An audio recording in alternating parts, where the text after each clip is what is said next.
Hello, what's up? Another day, another book. Welcome to this video. Today, we are diving into one of the most important books ever written about money, trade, and the economy, The Wealth of Nations by Adam Smith. I initially encountered the recommendation for this book from Naval Ravikant. He suggests that go and study the fundamentals. And when it comes to economy, this is one of the best book to read and study. And employing the Feynman technique, learn and teach so you can learn it more. That's why I'm creating this video. Now, I know what you might be thinking. Was not that written in the 1700s? What could it possibly teach us today? The answer, a lot. In fact, many of the systems that shape how we earn, spend, invest, and build wealth are rooted in the timeless truths from this book. Whether you're a business owner, a side hustler, an investor, or just someone who wants to understand how the world really works, these 7 key lessons will open your eyes to the invisible forces that drive prosperity and power in any economy. So sit back, grab your notebook, and let's unpack these powerful insights and how you can apply them in your modern life to build lasting wealth, freedom, and leverage. Specialized to multiply your income. Adam Smith starts with a powerful insight. The division of labor is the foundation of all productivity and progress. He tells the story of a pin factory where one man working alone might make 20 pins a day. But when the process is divided into 18 specialized steps across 10 people, they can produce nearly 48,000 pins a day. That's not a small improvement, it's exponential growth. The lesson? Specialization multiplies value. In today's world, that might mean mastering one skill, dominating one niche, or becoming known for a specific expertise. Whether you're a coder, creator, a coach, or an entrepreneur, you don't have to be great at everything. Just world class at something that matters. So ask yourself, what's my pin factory? What part of the process can I own, master, and scale? Because in the modern economy, focus is leverage and specialization is your edge. Trade is human nature. Adam Smith makes a profound observation. Unlike animals, humans are born to trade. We don't just hunt and gather. We negotiate, exchange, and cooperate. It's in our nature. One of Smith's most quoted lines says, "It is not from the benevolence of the butcher, the brewer, or the baker that we expect our dinner, but from their regard to their own interest." This means we don't thrive by relying on charity. We thrive by creating value for others. Trade is not greed, it's mutual benefit. That's why successful businesses, side hustles, and careers are built not on begging or taking, but on solving problems in a way that helps others and rewards you. In the creator economy, this is how you turn your skills into income. You give value, you get rewarded. So ask yourself, what value I am offering? What problems am I solving that people are willing to pay for? Because at the end of the day, money follows value, and value flows through trade. Money is just a tool. In The Wealth of Nations, Adam Smith reminds us of something we often forget in a world obsessed with money. Money is not wealth. It's just a tool, a symbol, a way to move value from one person to another. Originally, people bartered goods for goods. Then came gold and silver, eventually paper money, and now we have digital currency, crypto, and AI-powered transactions. But at its core, money has always served the same purpose: to make trade easier, to store value, to allow people to specialize and exchange. Here's the danger. When we mistake money for wealth, we start chasing digits instead of creating value. Real wealth is not about the money in your account. It's about the time, freedom, and options that money can unlock. So ask yourself, am I working just for money, or am I using money to build something meaningful, something that lasts? Because once you stop worshipping money and start mastering it as a tool, you flip the script and money starts working for you.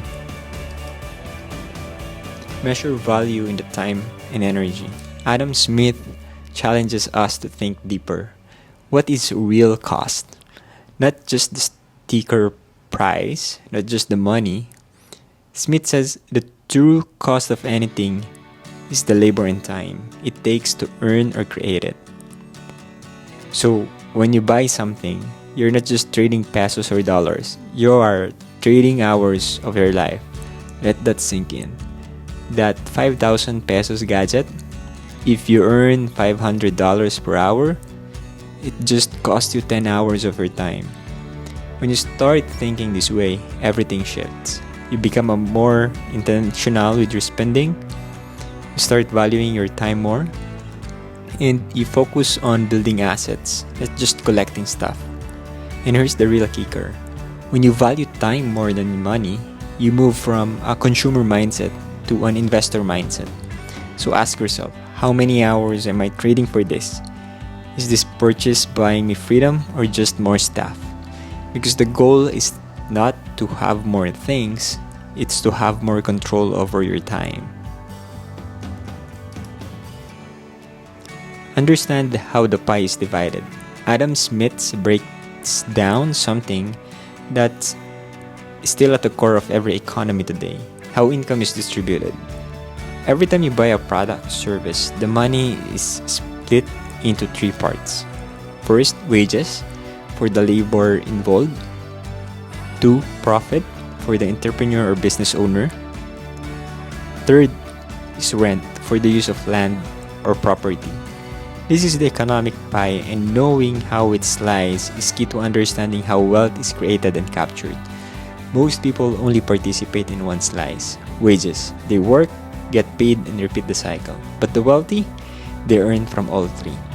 They work smart for wages, they build businesses for profit, and they invest in real estate or assets that generate rent. That's the secret. If you want to build real wealth, you need to shift from just earning income to owning sources of income.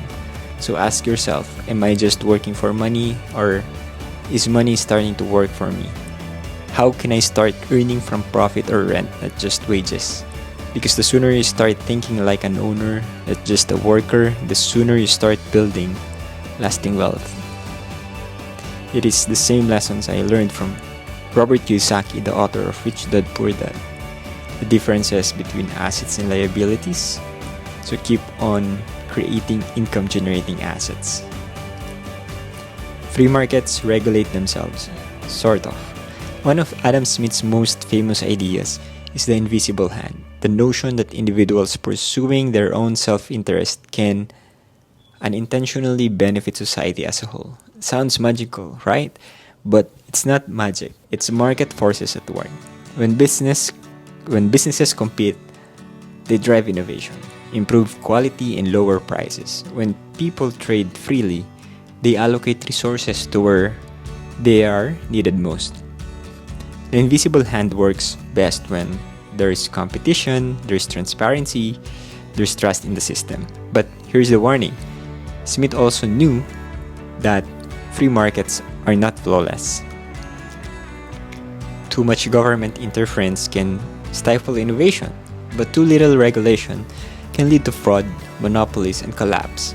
So it's a balancing act. Let markets breathe, but make sure they breathe clean air.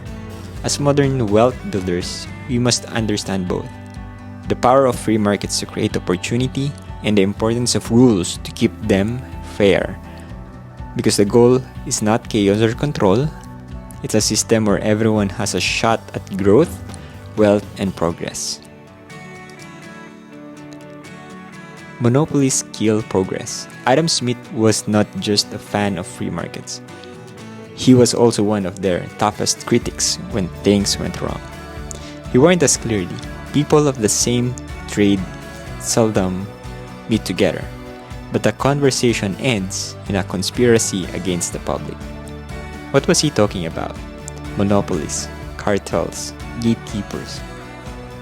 When a few companies control an entire industry, they stop innovating, they raise prices, lower quality, and kill competition. And that hurts everyone, especially the little guy. Smith believed in open access. He knew that progress depends on fresh ideas, diverse voices, and fair chances. And in today's world, monopolies still exist, not just in oil or steel, but in tech, media, data, and even ideas. So what do? We break down barriers, we decentralize power, we build systems where more people can win. And for you, the modern wealth builder, it means this. Don't wait for permission from gatekeepers. Build your own platform. Own your audience. Control your path. Because when markets are open and the best ideas rise to the top, everybody benefits. Let's wrap it up by bringing it all together. You've just learned 7 timeless wealth lessons from the Wealth of Nations. And even though this book was written in 1776, the wisdom is more relevant than ever. Here's how you can start applying them today. Specialize in one skill, niche or craft. Get so good they can't ignore you. Trade your value. Help others solve real problems, and you'll never be broke. Use money as a tool, not as the goal. Let it buy you freedom, not just stuff. Measure value in time, not just in pesos or dollars. Buy back your time. Earn from all three: wages, profit, and rent. Build multiple income streams. Support open markets and fair competition. Be part of the solution. Reject monopoly thinking. Build your own lane, your own platform, your own audience. And if you want to go deeper and get weekly insights like this, join my free email newsletter. Just visit kevinumali.com. And then I'll be sharing book reviews like this. And don't forget to like, comment, and subscribe to this channel for more content like this. Let's build a life of freedom, mastery, and meaning together.